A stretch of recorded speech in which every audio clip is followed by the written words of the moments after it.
অনেক দিন আগের কথা। সেই সময় শিক্ষা গ্রহণ করতে গুরুগৃহে বা গুরু আশ্রমে যেতে হতো। তেমনি এক গুরুগৃহে ছিলেন এক জ্ঞানী গুরুদেব, আর তার সাথে ছিল তার অনেক শিষ্য।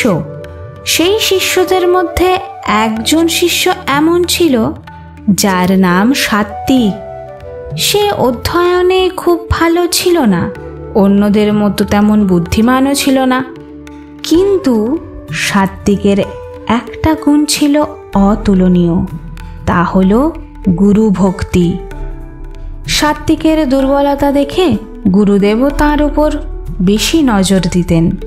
অন্য শিষ্যরা সাত্বিককে নিয়ে খুব হাসি মজা করত, তাতে মাঝে মাঝে সাত্বিকের মন খারাপও হতো।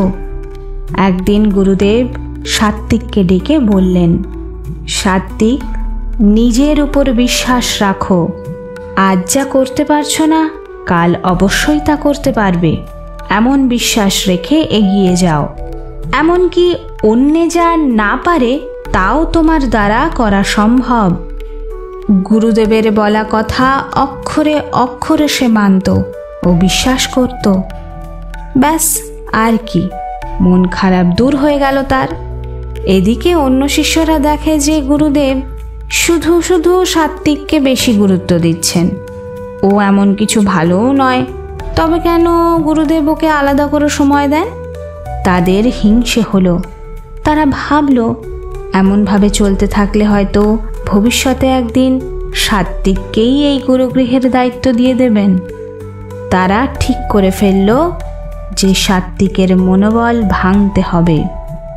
সেই আশ্রম থেকে একটু দূরেই ছিল একটা ছোট্ট পাহাড়ি। শিষ্যরা সাত্বিককে বলল যে ওই ছোট পাহাড়ের টিলার উপর থেকে ঝাঁপ দিতে। ওর তো গুরুদেবের ওপর দৃঢ় বিশ্বাস, তাই ওর কিছু হবে না পাহাড়ি থেকে ঝাঁপ দেওয়া সত্ত্বেও। সাত্বিক সেই কথা শোনা মাত্র চলল ঝাঁপ দিতে, আর ভাবল, ওরা আমাকে বলছে গুরুদেবের আশীর্বাদে ওই পাহাড়ি থেকে ঝাঁপ দিলেও আমার কিছু হবে না। বেশ, আমাকে তা করতেই হবে। আর গুরুদেবও তো বলেছেন আমি পারবো। আর কি, সাত্বিক গিয়ে সেই পাহাড়ি থেকে দিয়ে দিল এক ঝাঁপ। অন্য শিষ্যরা ঘাবড়ে গেল।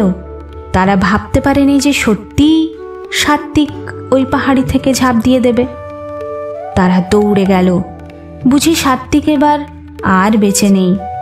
তারা ভেবেছিল হয়তো সাত্বিক ভয় পিছিয়ে আসবে, কিন্তু না।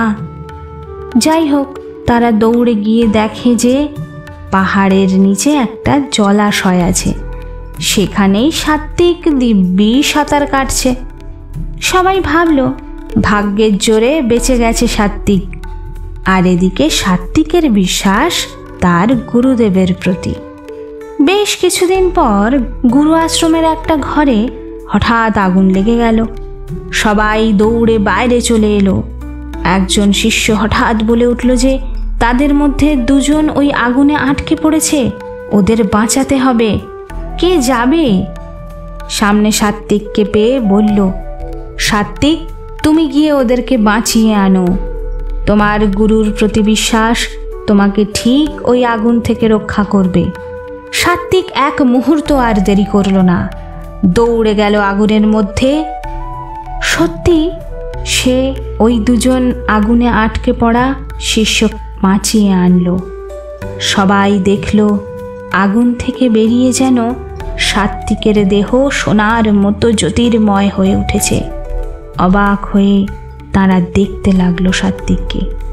তবুও অনেকেই এখনও সাত্বিকের ভাগ্যের জোর বলে ভাবল, আবার কেউ কেউ সাত্বিকের গুরুভক্তির জোর বলেও ভাবল।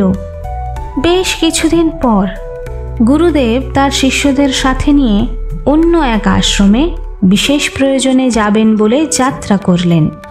পথে পড়ল একটা বড় নদী, যা পার হতে নৌকা চাই, কিন্তু নদীর পাড়ে সে সময় কোনো নৌকা এসে পৌঁছায়নি। সবাই দাঁড়িয়ে অপেক্ষা করছে। হঠাৎ কয়েকজন শিষ্যের মাথায় দুষ্টু বুদ্ধি এলো। সাত্বিককে বলল তারা, তোমার নৌকার কি প্রয়োজন? তুমি ঠিক নদী পার করে ফেলবে, এই জলের উপর দিয়ে হেঁটে গিয়ে। সাদাসিধে সাত্বিক দেরি না করে নদীর জলের উপর দিয়ে যাবে বলে এগোতে লাগলো। ঠিক সেই সময় গুরুদেব বললেন, সাত্বিক, কি করছো? নদী খুব গভীর, আর নদীর উপর দিয়ে হেঁটে কি যাওয়া যায়? সাত্বিক বলল, না না গুরুদেব, আপনারই কথা যে আমি পারবো, আপনি আশীর্বাদ করুন গুরুদেব। গুরুদেব আগের ঘটনাগুলির সময়ে ছিলেন না, কিন্তু এবারে তিনি সাক্ষাৎ দেখলেন। সত্যি সাত্বিক নদী পার হয়ে গেল। গুরুদেব এমনটা দেখে খুব প্রসন্ন হলেন আর ভাবলেন, বাহ, আমার কথায় আমার উপর বিশ্বাস করে সাত্বিক নদী পার হয়ে গেল। আমার তাহলে বেশ ভালোই ক্ষমতা আছে, আমিও তাহলে পারবো মনে হয়। এই ভেবে তিনিও নদী পার হবেন বলে এগোতে লাগলেন। কিছুটা এগোনোর পর নদীর জলে পা দিতেই তিনি জলে পড়ে গেলেন। কিন্তু এমনটা কেন? সাত্বিকের ছিল গুরু ভক্তি, আর এর সাথে ছিল তার নিজের আত্মবিশ্বাস যে আমি পারবো। কিন্তু গুরুদেবের ছিল অহংকার। অহংকারে আত্মবিশ্বাস দৃঢ় হয় না।